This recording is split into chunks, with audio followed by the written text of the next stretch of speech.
Social media तो काफी चलता है, इसने 1 करोड़ बनाया 2 करोड़ कमाया, लेकिन जो असली गेम खेल रहे हैं ना वो कहीं नहीं दिखा रहे। मतलब मेरे भी लाइव मार्केट में देखोगे 1-2 लाख 3 लाख में दिखाता रहता हूँ, बट मैं कुछ भी नहीं हूँ, मैं बता रहा हूँ कुछ भी नहीं हूँ, मैं तो ऑनेस्टली बोल रहा हूँ, क्योंकि हमको पता है किस तरह का गेम बाहर चलता है। अभी ऐसे ऐसे लोग हैं जो दिन के 100 करोड़ों के सौदे चले जाते हैं उनके, इंडिविजुअल नहीं बोल रहा हूँ, उनका एक टीम रहता है, सब कुछ रहता है, प्रॉप डेस्क रहते हैं, काफी सारे रहते हैं, और आपको पता भी नहीं चलेगा वो कहाँ से कहाँ गेम खेल रहा है। महीने का ज्यादा नहीं 1.5-2 लाख रुपए का लेता है वो सॉफ्टवेयर, 25 लाख का साल का है, और वो आपको भी नहीं मिलेगा। आपके पास 25 लाख है ना, तो भी नहीं मिलेगा। आपने पुश्तैनी नहीं जमीन बेची है, बोला मैं बेटी नहीं देगा। आपका नेटवर्क होना चाहिए, आपका इतना बड़ा सेटअप होना चाहिए, इतना कुछ वेरिफिकेशन होना चाहिए, उतना AUM होना चाहिए। वो फाइनेंशियल मार्केट की रोल्स रॉयस है। मैं देख रहा था उसका कुछ 25 लाख साल का, प्लस उसमें भी शायद आपको मिनिमम 100 लाइसेंस ऐसे कुछ लेने पड़ते हैं। और मैंने तो यूज किया हुआ है। नॉर्मल रिटेल के लिए कुछ काम का इतना नहीं है, बट उसमें एक पता है बीटी लोग लेते क्यों है, अब मैं बताता हूँ।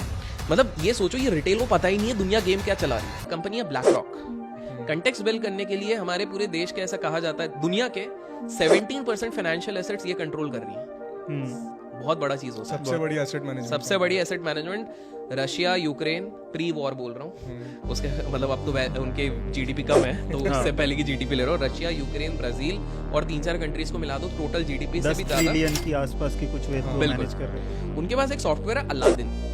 हम लोग इधर लड़ते क्या है, एमी ब्रोकर दे दो भैया, या दूसरे या ऑप्शन के सॉफ्टवेयर दे दो, 10-15 हम सोचते हैं उसमें इंटेलिजेंट हो जाए। वो अलादीन ऐसी चीज है, वो एक कंटेक्स्ट देता हूँ, आप लोग हैरान हो जाओगे, ठीक है। वो एनालिसिस कैसे करते हैं, और ये आज से 8 साल पहले की एनालिसिस है। एक ब्रोकर ने 200 करोड़ रुपए कमाए उस समय। क्या आप बिलीव करोगे कि FNO को कोई स्टॉक 80% नीचे एक ही महीने में हो रहा है, और वहीं से रिकवर करके ऊपर 80% जा रहा है। वो रियल एस्टेट की एक कंपनी है, उसी काउंटर पे बुल और बेयर का टिपिकल फाइट हुआ था। सिंगल डे आज तक का NSE का सबसे बड़ा पे आउट लगा है। एक ब्रोकर ने 200 करोड़ रुपए कमाया एक ही हफ्ते के अंदर, ब्रोकरेज से नहीं, खुद का खेल के। हाँ, तो मैं बताता हूँ इसमें कैसा सीन था। उन्होंने पूरा बहुत वो किया हुआ था। तो ये रियल एस्टेट कंपनी चालू जिनने कही थी प्रमोटर, वो खुद ही एक तरीके के ऑपरेटर थे। ऑपरेटर इज एनीवन जिसके पास अंधा पैसा हो, या तो वो खुद का हो, या तो एक बिजनेस कार्टेल रहता है जिनके पास बहुत पैसा है। It was a prank, again bounce. लोगों को कुछ समझ में नहीं आया क्या हुआ। तो हमारे देश के XYZ मिनिस्टर थे, तो वो आते हैं, ठीक है, और उनको बहुत ज्यादा माना जाता था उस समय पे। वो कुछ ना कुछ कहते थे। फॉर एग्जाम्पल, मेटल कंपनीज के ऊपर हम एक्साइज ड्यूटी लगा रहे हैं, ठीक है, ऑयल कंपनीज के ऊपर हम ये रेट कट ला रहे हैं, टैरिफ ला रहे हैं। किसी को पता नहीं था कि वो बोलने से पहले उनका बेटा ही अपने अकाउंट में, उनके मतलब बेटे अपने शेल अकाउंट्स और दूसरे अकाउंट्स में, जब ये खबर चल रही रहती है उसके बाद सारी चीजें गिरती थी। मेन जो स्टॉक्स रहते 12-15% गिरते थे। ये लोग भर भर के फ्यूचर्स एंड ऑप्शंस में भी पोजीशंस बनाते थे, और उसके बाद अगले दिन ही वापस ही वो जो नेता थे वो स्क्रीन पे आते थे और वो कहते थे कि अरे हमको हमारी मिनिस्ट्री ने बोला कि ये मत लगाओ, काफी नुकसान हो जाएगा, तो हम ये लेवाई नहीं कर रहे हैं, सुन के हम अब नहीं लगाएंगे। It was a prank. But game ये हो गया कि पैनिक में आप लोगों से डंप करवा दिया गया, किसी और ने उठाया और पैसा कमाया। मैंने पिताजी का FD भी तोड़ा था, तो उधर से आया था पैसा। सॉरी पिताजी, बट 2.5 साल तक मैंने टाइम पास कर करके नुकसान ही किया, क्योंकि मैंने लेजिट जुआ करा, कुछ नहीं किया। 52 वीक हाई को मैंने बेचा, क्योंकि और कितना ऊपर जाएगा।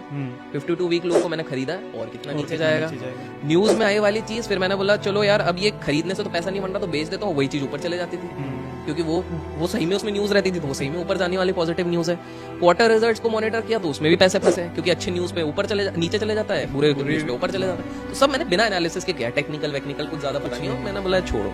फिर 2.5 साल बाद ना एक टाइम आया जब मैंने सोचा छोड़ ही देते हैं यार, सही में जुआ है, क्योंकि आसपास सब जुआ बोलते हैं। मेरे पास एग्जाम्पल नहीं थे ना आसपास देखने। आज ना हमारे पास ट्विटर है, यूट्यूब है, इंस्टाग्राम है, काफी सारी चीज है। बट एक चीज अच्छी थी, तो जब आपके पास स्टार्टिंग में आपके पास कम पैसे होते हैं, आपने कम गवाया ना, तो आपके पास उठने का ज्यादा मौका रहता है। क्योंकि मैंने 6 बार अकाउंट ब्लॉक किया, बट स्टिल मैंने ब्लो करते करते भी टोटल 40,000 या 30,000 ब्लो करा। मेरा इनिशियल कैपिटल भी वहीं से बना है, तो मैं झूठ क्यों बोलूं। तो ना कि ऑप्शन सेलिंग वाले सब माई बाप है, इन लोगों ने शुरू ही अभी किया हुआ है। ऑप्शन बाइंग और फ्यूचर्स चल रहे हैं। फ्यूचर्स मैं 15,000 में ओवरनाइट लेके जा सकता था। तो उसके बाद वर्क हार्ड फार्मा मेरा बड़ा फेवरेट होता था। एक ही दिन में FNO का स्टॉक 18% ऊपर और उसी दिन 18% नीचे, ऐसा स्टॉक है। PC ज्वेलर जब ब्रेक्सिट का समय हुआ था, तब मैं फ्यूचर्स में ट्रेड कर रहा था। ब्रेक्सिट पे पहले नीचे गया, फिर पूरा यू टर्न मार गया था, ठीक है। मैं 5 मिनट तक वेट कर रहा हूँ, क्योंकि PC ज्वेलर, अब तो मेरे को टेक्निकल एनालिसिस उस समय तक तो आ गई, अब तो बहुत आगे आ गए, तो मैं खरीदने को रेडी हूँ कि यार मेरे को कोई तो मिले बायर। कोई नहीं मिल रहा। आप सोचो FNO में आपको नहीं मिल रहा, वो 5 मिनट तक ऐसा सीन है। पहला बायर जैसे मिला, मैं मार्केट ऑर्डर मारा, मैंने जो भी मिले। और मेरा प्लान था कि मैं 11% बनाऊं एटलीस्ट 1 महीने। वो शायद 1-2 दिन में ही हो गया था, क्योंकि वो उस लेवल से फिर जिस तरह से बाउंस किया, पीछे ज्वेलर शॉर्ट करके भी बनाया मैंने। ये स्कैम्स इतने ज्यादा मार्केट में आज भी चलती है। ऑपरेटर वाला गेम आज भी, ऑपरेटर इज एनीवन जिसके पास बहुत सारा पैसा है और बहुत सारा कनेक्ट है। भारत में कोई भी चीज विदाउट पॉलिटिकल नेक्सस नहीं चल सकती। 80% news which you are seeing on the screen reality is stale, वो पुरानी है, बासी है। हम अगर किसी को बड़े पर्दे पे देखते हैं ना, तो हमको लगता है वो ट्रस्टवर्दी ही होगा, और हम अपने आप को डेढ़ शाना समझते हैं। हमको लगता है कि दुनिया सोच ही नहीं रहा हमारे जैसे। ऑपरेटर एक्टिविटी आज भी होती है। स्टॉक मार्केट ने मेरे को एक चीज सिखाई है, जब जब आप शो ऑफ करोगे वो आपके पतन का कारण होगा।